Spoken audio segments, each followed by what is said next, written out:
প্রতিদিনের মতো আজও খাবার টেবিলে একসাথে খেতে বসেছে সকলে, কিন্তু মেঘের মাথায় আজ অন্য প্ল্যান ঘুরছে। সবার খাওয়া মোটামুটি শেষ। মেঘ ইচ্ছে করে অল্প অল্প খাচ্ছে। এদিকে মোবাইলে কি যেন চেক করছিল আবির। মোবাইল চেক করে করে খাচ্ছিল। আবির খাওয়া শেষ, তাই মোবাইল টেবিলের উপর একপাশে রেখে হাত ধুতে উঠে পড়ে। ৩-৪ কদম যেতেই মেঘ হাত বাড়িয়ে আবির ভাইয়ের মোবাইল হাতে নেয়। তাড়াহুড়োতে হয়তো পাওয়ার বাটনে চাপ দিতে ভুলে গেছে আবির ভাই। হোম পেজে বেশি আছে। এখানে দুইটা হাতের ছবি, একটা বড় হাতের উপর একটা পিচ্চি হাত। মেঘ এক সেকেন্ড তাকালো ছবিটার দিকে, কিন্তু এখন ছবি নিয়ে গবেষণা করার সময় না। তাই মেঘ তাড়াতাড়ি ফেসবুকে ঢুকলো।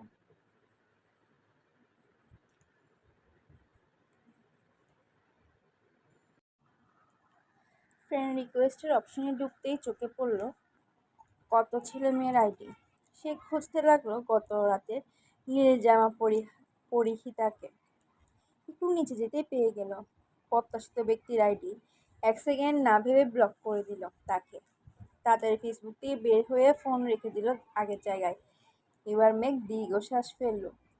মনে খুব শান্তি লাগছে এখন। আবির ভাই টেবিলের কাছে এসে মোবাইল নিতে নিতে মেঘের দিকে তাকালো। নিরুদ্বেগ কণ্ঠে বলল, যতক্ষণ সময় খাবার টেবিলে বসে থাকিস, ততক্ষণ যদি তুই তুই খাইতি তাহলে আজ কঙ্কালের মতন থাকতি না। মোবাইল আর ব্যাগ নিয়ে অফিসের জন্য বেরিয়ে গেলেন। এদিকে মেঘ মুচকি হেসে বিড়বিড় করে বলল, আমি তো আপনার জন্যই বসে থাকি। আমি খাবার খেয়ে রুমে যেতে যেতে আপনি বাইক নিয়ে চলে যান, দেখতেই পারি না, তাই তো বাধ্য হয়ে এখন টেবিলে বসে থাকি। আবির ভাইয়ের কথা মতো মেঘ 11টার মধ্যে গোসল করেছে আজ। যথাসময়ে রেডি হয়ে রওনা দিল টিউশনের উদ্দেশ্যে। মনটা ভীষণ খারাপ। আজ থেকে একা টিউশন আর কোচিংয়ে পড়তে হবে, এটা ভেবেই মন ভাঙছে বরাবর। টিউশন ঢুকতে বন্যা রাখলো, মেঘ এখানে আয়। মেঘ চোখ গোল গোল করে অবাক চোখে তাকালো। ছুটে গেল পর্ণার কাছে। মেঘ, তুই এই সময় টিউশনে কেন? আগের বেঁচে পড়িসনি? বন্যা, কিভাবে পড়বো? তোর বেস্ট হয়েছি, তোর বেস্ট ফ্রেন্ড হয়েছি, তোর ভোগান্তি তো আমাকেও ভুগতে হবে। মেঘ, মানে? বন্যা, গতকাল রাতে তানভীর ভাইয়া কল দিয়েছিল আমায়, বললো তোর সাথে আমারও টাইম পাল্টাই দিয়েছে, আজ থেকে যেন বিকেলে আসি। মেঘ, তাহলে তুই জানিসনি কেন? কেন আমায়? আমি পুরো রাস্তা মন খারাপ করে এসেছি একা একা পড়তে হবে বলে। বন্যা, তোকে কীভাবে জানাবো? তুই তো আবির ভাইয়ের ঘোরে ডুবে আছিস। মেঘ কিছুটা লজ্জা পেল, তারপর সশব্দে হেসে বলল, জানিস বন্যা, আমার হিজাবটা আবির ভাই কিনে দিচ্ছে। এই এই শুধু এটাই না, সর্বমোট 30টা হিজাব কিনে দিয়েছে। শুধু তাই না, দেখ আমার পায়ের নুপুরগুলো, এগুলো আবির ভাই দিয়েছে, তাও আবার নিজের হাতে পরিয়ে দিয়েছে। দেখ সুন্দর না? বন্যা কপাল ভাঁজ করে নুপুরগুলো দেখলো, তারপর বলল, হ্যাঁ খুব সুন্দর হয়েছে, কিন্তু কাহিনী কি বলতো? ওই বেটার হঠাৎ তোর প্রতি এত মায়া হচ্ছে, তোর কিছু বলেছে কি? মেঘ, হ্যাঁ বলছে, আমি কই যাই না যাই তা পর্যবেক্ষণ করতেই নুপুর দিয়েছে।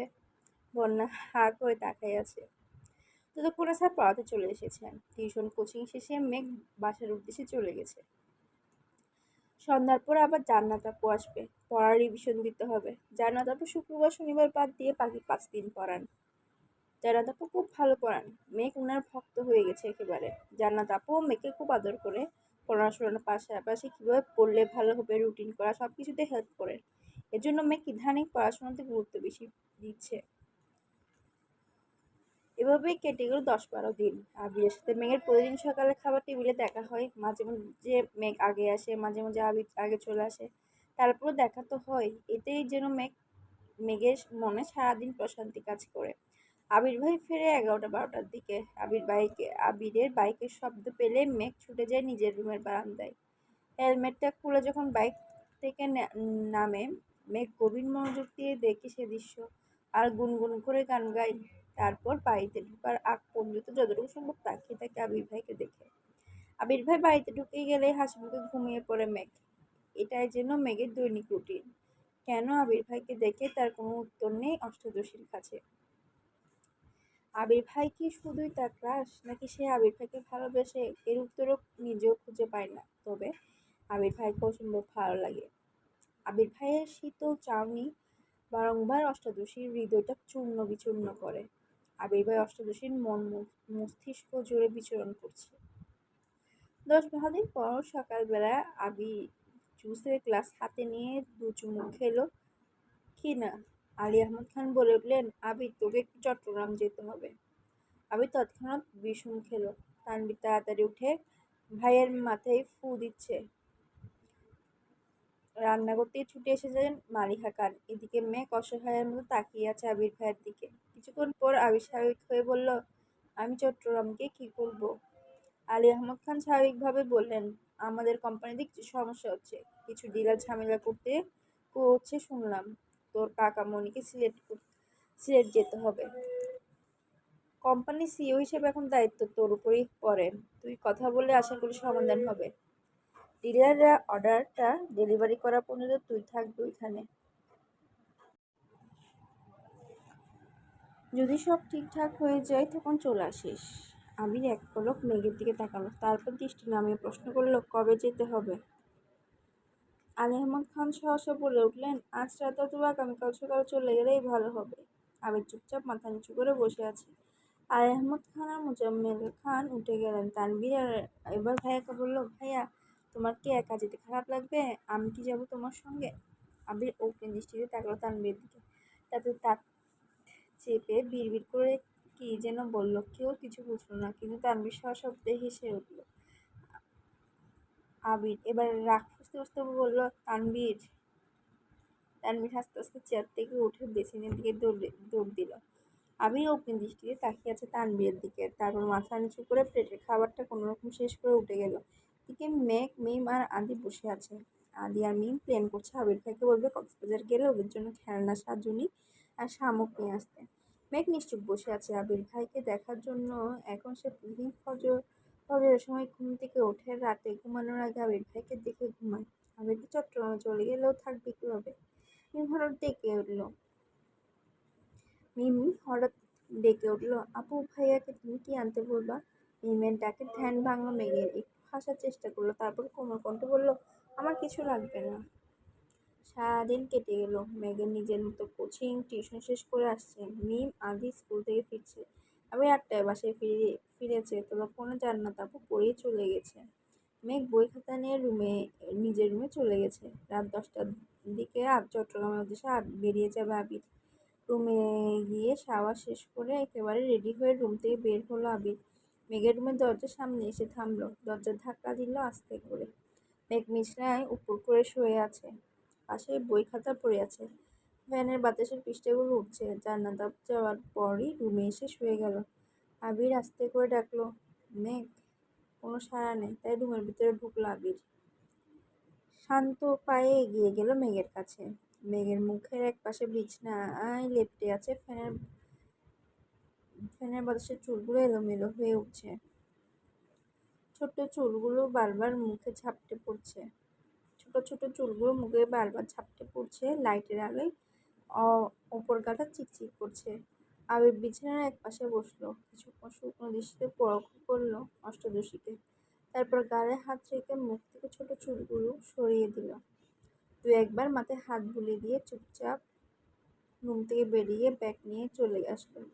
মিম আর আদি খুব করে বলল, ভাইয়া কক্সবাজার যেও প্লিজ, চাটনি নিয়ে এসো, খেলনা, শামুক আরও অনেক কিছু আবদার করলো ভাইয়ের কাছে। উত্তর আবির শুধু বলল, সময় পেলে যাব। খেয়ে 10টা নাগাদ বেরিয়ে গেছে আবির।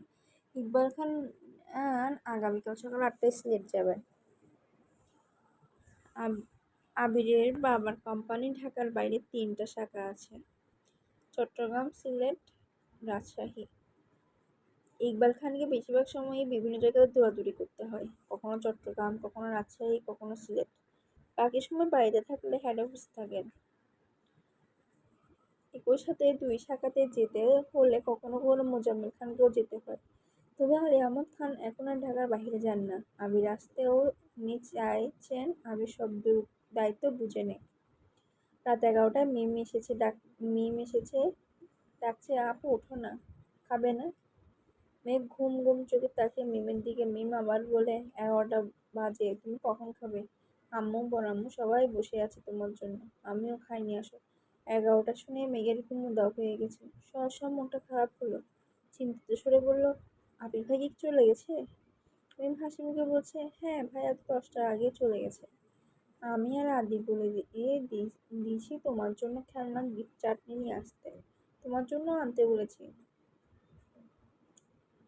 ভাইয়া বলছে সময় পেলে যাবে কক্সবাজার। মেঘের মনটা চূর্ণ বিচ্ছিন্ন হয়ে গেছে। মনে মনে ভাবছে, কেন যে শুইতে গেলাম, না ঘুমালে তো আবির ভাইকে দেখতে পারতাম। আমি ঘুমিয়েছিলাম তাতে কি, আবির ভাই কি আমায় বলে যেতে পারতো না? মিম আবার ডাকলো, আপু আসো খেতে যাই। মেঘ কঠিন স্বরে বলল, আমার খিদে নেই, খাবো না, তুই খেয়ে নে। ওদের বল খেয়ে নিতে, আমি ঘুমাবো, আর লাইটটা অফ করে দিয়ে যা। মিম মন খারাপ করে চুপচাপ লাইট অফ করে চলে গেল। এদিকে মেঘ ফুঁপিয়ে ফুঁপিয়ে কাঁদছে। কিছুক্ষণ পর নিজে নিজে ভাবছে, আবির ভাই তো আমায় নিয়ে ভাবেনি ভাবেনি না, ভাবলে তো আমাকে ডেকে বলে যেতেন। তাহলে আমি ওনার জন্য কেন কান্না করছি? আর কাঁদবো না আমি। কিছুক্ষণ পর থামলো। খুব খেতে পাচ্ছে, কিন্তু সে খাবে না, বড্ড অভিমানী জমে আছে বুকে। এভাবে ঘুমিয়ে পড়লো আবার। ভোরবেলা উঠলো না মেঘ। 8টার উপর বাজে, খাবার টেবিলেও আসেনি। বাধ্য হয়ে মোজাম্মেল খান নিজে গেলেন মেয়েকে ডাকবে। মেঘ তখনও ঘুমে। আব্বুর ডাক আব্বুর ডাকে ঘুম ভাঙলো মেঘের। 10 মিনিটের মধ্যে ফ্রেশ হয়ে নিচে আসলো। খাবার টেবিলে আবির ভাই নেই দেখে মনটা খারাপ হলো। কাকামণিও সকাল সকাল সিলেটের উদ্দেশ্যে রওনা দিয়েছেন। চুপচাপ খেতে বসলো মেঘ, কিন্তু গলা দিয়ে খাবার নামছে না। কোনো রকমে অল্প কিছু খেয়ে উঠে পড়লো। রুমে গিয়ে পড়ার চেষ্টা করলো, কিন্তু পড়া মাথায় ঢুকছে না। মাথায় শুধু আবির ভাই ঘুরছে। আবির ভাই কেন বলে গেল না? এখন আবির ভাই কোথায় আছেন, খেয়েছেন কি না, এসব চিন্তায় ব্যস্ত হলো। একটু পর পর ডাটা অন করে ফেসবুকে ঢুকছে, কিন্তু আবির ভাই নেটে নাই, কোনো আপডেটও নেই। 10 মিনিট পর পর মেঘ ফেসবুক চেক করছে, কিন্তু তাতে কোনো লাভ হচ্ছে না। সারাদিন গেল, এই পড়তে বসছে, এ আবার ফোন চেক করছে। বিকাল নাগাদ কোনো খবর না পাওয়াতে মন খারাপ করে ঘুমিয়ে পড়ল। আমি চট্টগ্রামে এসে অফিসের কাজে ব্যস্ত হয়ে পড়ছে। বসে বাসা থেকে আবিরের আম্মু কল দিয়ে খোঁজ নিয়েছে ছেলের। এছাড়া মোজাম্মেল খানও কাজের জন্য কয়েকবার কল দিয়েছে আবিরকে। দেখতে দেখতে 3 দিন হয়ে গেল আবির চট্টগ্রাম এসেছে। সাথে অফিসের ঝামেলায় সারাদিন এক মুহূর্ত রেস্ট নিতে পারে না। অফিসের কাজের ফাঁকে 2-1বার বাসায় কল করে আম্মু আর মামুনি তানভীরের সাথে কথা হয়। মিম আর আদির এক কথা, ভাইয়া কক্সবাজার যেও প্লিজ, আমাদের জিনিসগুলো নিয়ে এসো।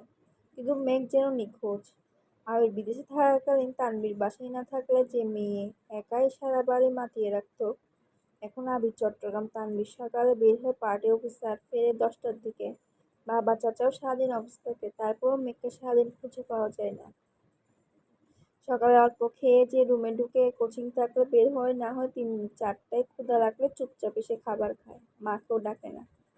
জান্নাত আপু এসে পড়িয়ে গেলে মেঘ অল্প খেয়ে আবার রুমে চলে যায়। মন মরা হয়ে থাকে সব সময়। আবিরের অফিসের ঝামেলা মোটামুটি মিটেছে। ডিলার প্রোডাক্ট ডেলিভারিতে পর্যন্ত অপেক্ষা করতে হবে। 2 দিন ফ্রি থাকাতে মিম আর আদির কথা মতো কক্সবাজার গেল। এর আগে কখনো কক্সবাজার যায়নি আবির। এটাই জীবনে প্রথমবার 5 স্টার হোটেলে রুম নিয়েছে। ফ্রেশ হয়ে বের হতে হতে বিকেল হয়ে গেছে। সমুদ্র সৈকতে দাঁড়িয়ে আছে আবির। প্রাকৃতিক সৌন্দর্য ও স্পষ্ট রূপ দিয়ে সজ্জিত বিশ্বের দীর্ঘতম সমুদ্র সৈকত কক্সবাজার। কক্সবাজারের সূর্যাস্তের ছবি প্রায় সবাই স্মৃতি হিসেবে রেখেছেন নিজের মোবাইল ফোন বা প্রতিটা বাড়ির দেয়ালে। আবির সমুদ্রের ঢেউয়ের সঙ্গে গোধূলিবেলায় সূর্যাস্ত থেকে বিমোহিত। অসংখ্য প্রাপ্তি, ক্লান্তি, হতাশা বিকীর্ণ হয়ে আছে আবিরের মনে। সমুদ্রের পানিতে অস্তমিত সূর্যের অপরূপ দৃশ্য উপভোগ করছে। কিছুক্ষণ পর আবিরের ফোনে কল আসে। পকেট থেকে ফোন বের করে দেখে তানভীরের কল। রিসিভ করে, তানভীর, আসসালামু আলাইকুম ভাইয়া। আবির, ওয়ালাইকুম আসসালাম। কোথায় আছো? তানভীর, আবির, কক্সবাজার আসছি আজ। কেন? তানভীর, একটু দরকার ছিল। আবির, বল। তানভীর, এমপির মেয়ে নাকি তোমার রিকোয়েস্ট দিয়েছিল, তুমি নাকি তাকে ব্লক করে দিয়েছো। আজ এমপির বাসায় গিয়েছিলাম, মেয়ে তো তোমার কথা জিজ্ঞেস করছে আমায়। আমি তুই কি বলছিস? তানভীর প্রথমত এমনিতেই বোঝানোর চেষ্টা করছি, কিন্তু মানছে না, তাই বাধ্য হয়ে বলছি তুই আরেকজনকে পছন্দ করো, তার সাথে তোমার বিয়ে ঠিক। আবির: আচ্ছা ঠিক আছে। তানভীর: কিন্তু একটা সমস্যা আছে ভাইয়া। আবার কি? আবির: আবার কি সমস্যা? তানভীর: এমপির মেয়ে যদি এমপিকে বলে আর উনি যদি আমায় জিজ্ঞেস করে তখন আমি কি বলবো? যদি মেয়ের কথা জিজ্ঞেস করে তখন কি বলবো? আবির: প্রথমত, এমপি কোনো সময় এসব বিষয় নিয়ে মাথা ঘামাবেন না। আর যদি শোনে ছেলে অন্য কাউকে পছন্দ করে তাহলে আর কিছু বলবে না। তানভীর: তারপর যদি জিজ্ঞেস করে ফেলে তখন কি বলবো? আবির: বলবি তোর বোনের সাথে বিয়ে ঠিক। তানভীর: তারপর? আবির: তারপরে আবার কি? বাকিটা আমি সামলে নিব। তানভীর: যদি ফোর্স করে? আবির একটু গভীর কণ্ঠে বলল: বেকুবের মতো কথা বলিস না তানভীর। এমপির মেয়ে হোক আর মন্ত্রীর মেয়ে, তার জন্য কি তুই নিজের ভালোবাসা কোরবানি করবি নাকি? আজব। তানভীর আর কথা বাড়ালো না। তানভীর: আচ্ছা ভাইয়া, এখন রাখি তাহলে, আল্লাহ হাফেজ। আবির: আল্লাহ হাফেজ। কল কেটে কল কেটে আবির ডাটা অন করে ফেসবুকে ঢুকে। কেন জানি মনে হলো ব্লক লিস্ট চেক করবে। ব্লক লিস্টে ঢুকতেই চোখে পড়লো প্রথম আইডিটাই ওই মেয়ের। 2 সেকেন্ড ভাবলো, সে তো শুধু কমেন্ট ডিলিট করেছিল, ব্লক তো করেনি। এটা যে মেঘের কাজ তা বুঝতে বেশিক্ষণ সময় লাগলো না। কিন্তু মেঘ ফোন পেলো কোথায়? আর কিছুক্ষণ ভাবার পর মনে হলো টেবিলের ওপর ফোন রেখে যাওয়ার ঘটনা। তার মানে সেদিনই ব্লক করেছিল। অজান্তেই ঠোঁটের কোণে এক চিলিতে মুচকি হাসির ঝলক দেখা গেল। আস্তে আস্তে বলল, এই সামান্য বিষয়ে জ্বলে উঠল। সইবে কিভাবে এত ঝড় ঝঞ্ঝা? এত তাড়াতাড়ি তো তোকে আমার করে নিব না। আমার খুব বেশি কষ্ট দেব না তোকে। অন্ধকার নেমেছে বিছে। একটু হাঁটাহাঁটি করলো আবির। ভাই বোনের জন্য কিছু কেনাকাটাও করলো, তারপর হোটেলে চলে আসছে। কেটে গেল আরো 2 দিন। আবির ভাই নেই 6 দিন যাবৎ। অষ্টাদশীর মনে বিষণ্ণতা ছেয়ে গেছে। খায় না ঠিক মতো, পড়াশোনা করে না, মোবাইলও চাপে না, কথাও বলে না কারোর সাথে, শুধু টিউশন আর কোচিংয়ে যায় আসে, এতটুকুই। আজ সকাল থেকে মনটা মাত্রাতিরিক্ত খারাপ। তানভীর ডেকে এনে খাবার টেবিলে বসিয়েছে। তানভীর আজকাল পার্টি অফিসের দৌড়াদৌড়িতে মেঘকে কিছু বলে না। মেঘকে এখন আর আগের মতো বকেও না। মেঘ যেমন পাল্টে গেছে তেমন তানভীরও পাল্টে গেছে। মেঘ খাবার টেবিলে বসে কোনো কথা না বলে অল্প খাবার খেলো। তানভীর মোজাম্মেল খানকে প্রশ্ন করলো, আব্বু ভাইয়া কবে ফিরবে? মোজাম্মেল খান যথারীতি জবাব দিলেন, কাজ শেষ হলেই ফিরবে, কাজ এখনো শেষ হয়নি। মেঘের হৃদয়ে রক্তক্ষরণ হচ্ছে। কয়েকটা দিনে আবির ভাইয়ের শূন্যতা খুব করে ভোগাচ্ছে অষ্টাদশীকে। টিউশন শেষ করে কোচিংয়ে গেল 2 বান্ধবী একসাথে। বন্যা বারবার জিজ্ঞেস করছে, কি হয়েছে তোর? মেঘ শুধু মাথা নাড়ছে, একটা কথাও বলছে না। একটা ক্লাস শেষ হয়েছে। স্যার বেরিয়ে যাওয়া মাত্রই ওষ্ঠপা উল্টে কান্না শুরু করলো মেঘ। প্রথম দিকে ফুঁপিয়ে ফুঁপিয়ে কাঁদলেও নিজেকে বেশিক্ষণ কন্ট্রোল করতে পারলো না। কান্নার মাত্রা বেড়ে গেছে, শ্বাস নিতে পারছে না। মেঘের এই অবস্থা দেখে আঁতকে ওঠে বন্যা। মেঘকে নিয়ে ওয়েটিং রুমে চলে যায়। ওখানে যাওয়াতে বাঁধ ভাঙা কান্না শুরু হয় মেঘের। বন্যা কোনো রকমে শান্ত করতে পারছে না। 10-15 মিনিট স্থির হয়ে এই কান্না। তারপর কিছুটা থেমেছে, এখন জোরে জোরে শ্বাস ছাড়ছে। একটু কাঁদলেই মেঘের শ্বাসকষ্ট শুরু হয়। বন্যা মাথায় হাত বুলাতে বুলাতে শান্ত কণ্ঠে বলল, কি হয়েছে তোর? এবার এইভাবে কান্না করছিস কেন? মেঘ ফুঁপে ফুঁপে উত্তর দিল, আমার খুব কান্না পাচ্ছে। বন্যা ভ্রু কুঁচকে বলল, কান্না পাচ্ছে তা তো দেখতেই পাচ্ছি, কিন্তু কেন কান্না পাচ্ছে সেটা বল। মেঘের গভীর জবাব, জানি না। বন্যা নিজেকে কন্ট্রোল করে আবার প্রশ্ন করলো, রেজাল্ট নিয়ে চিন্তা করছিস নাকি চান্স পাওয়া নিয়ে, নাকি বাসায় গিয়েও বকেছে তোকে? আবারও কাছে মেঘ কাঁদতে কাঁদতে বলল, আমি আবির ভাইকে খুব মিস করছি বন্যা। উনি ফেসবুকেও আসেননি। আমি ওনাকে না দেখে, ওনার কথা না শুনে আর থাকতে পারছি না। বন্যা এবার অবুঝ বাচ্চার মতো হাসলো, তারপর বলল, মিস করছিস তো কল দে। মেঘ কাঁদতে কাঁদতে বলল, উনি কি আমার সাথে কথা বলবেন? বন্যা এবার শব্দে হাসলো। উনি কথা বলবেন কিনা বলবেন না এসব যদি তুই ভাবিস, তাহলে উনি কি ভাববেন? মেঘ এবার মুখ তুলে তাকালো বন্যার দিকে। বন্যা এবার হাসতে হাসতে বলল, বেবি তুমি তো আবির ভাইয়ের প্রেমে হাবুডুবু খাচ্ছ, সাবধান। বান্ধবী ডুবে যেও না, সামনে কিন্তু ভর্তি পরীক্ষা। মেঘ বিচকি কেটে বলল, আমি আবির ভাইকে ভালোবাসি। এটুকু বলে থেমে গেল। না, তা পড়ার খুব চেষ্টা করলো কিন্তু বলতে পারলো না।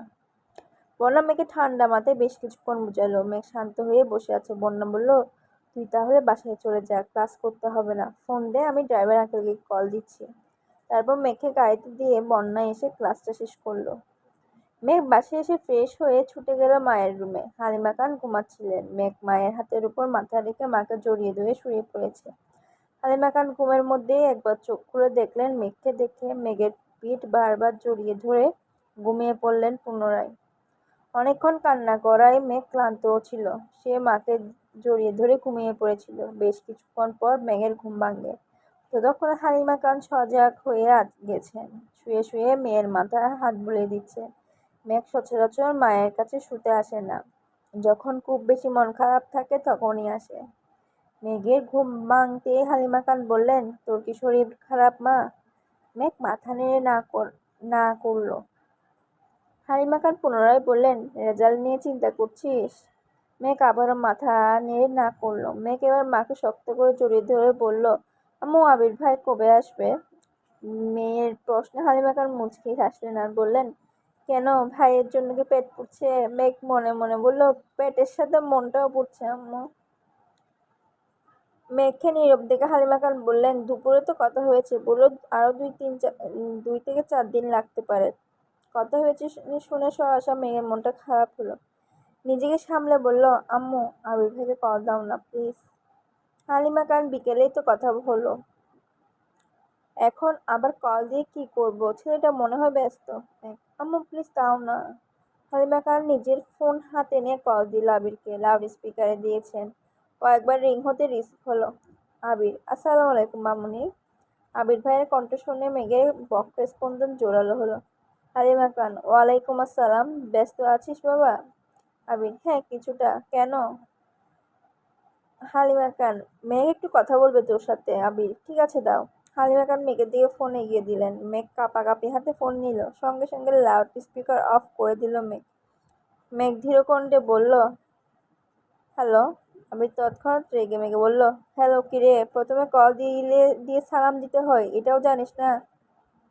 আবির থমকে চুপসে গেল। মুখটা আস্তে ধীরে বলল, আসসালামু আলাইকুম। আবির গভীর কণ্ঠে উত্তর দিল, ওয়ালাইকুম আসসালাম। মেঘ এবার কাঁপা কাঁপা গলায় বলল, কেমন আছেন আবির ভাই? আবির কিছুটা স্বাভাবিক হয়ে বলল, আলহামদুলিল্লাহ ভালো, তুই কেমন আছিস? মেঘ দীর্ঘশ্বাস ফেলে উত্তর দিল, আলহামদুলিল্লাহ। দুজনে কয়েক সেকেন্ডের নিরাপত্তা পালন করলো। আবির নীরবতা ভেঙে রাশভারী কণ্ঠে বলল, তোর ফোন দিয়ে কল দিতে পারিস না, মামুনির ফোন দিয়ে কল দিতে হলো কেন? মুখের উপর মেঘ বলে ফেলল, আমার নাম্বার নাই, আপনার নাম্বার নাই আমার কাছে। আবির এবার দীর্ঘশ্বাস ফেললো। গভীর কোণে জবাব দিল, রাখছি, ব্যস্ত আছি আমি। এই বলে কল কেটে দিল। মেঘ হাক্কামাক্কার মতো ফোনের দিকে তাকিয়ে রইল। বুঝে উঠতে পারল না ব্যাপারটা। আবির ভাইয়ের নাম্বার নেই এই কথা শুনে রেখে দিল নাকি সত্যিই ব্যস্ত, এটা ভেবেই পাচ্ছে না অষ্টাদশী। ফোনের স্ক্রিনে বেশি আছে আবিরের নামে সেভ করা নাম্বারটা। মেঘ মনে মনে নাম্বারটা মুখস্থ করতে ব্যস্ত হলো। তারপর মাকে ফোন দিয়ে নিজের রুমের দিকে দৌড় দিল। নিজের ফোনে আবির ভাইয়ের নাম্বারটা লিখে নামের অপশনে লিখলো আমার। আবিরের সাথে লাভ ইমোজি কিছুটা দূরে লিখলো ভাই। সেভ করলো নাম্বারটা।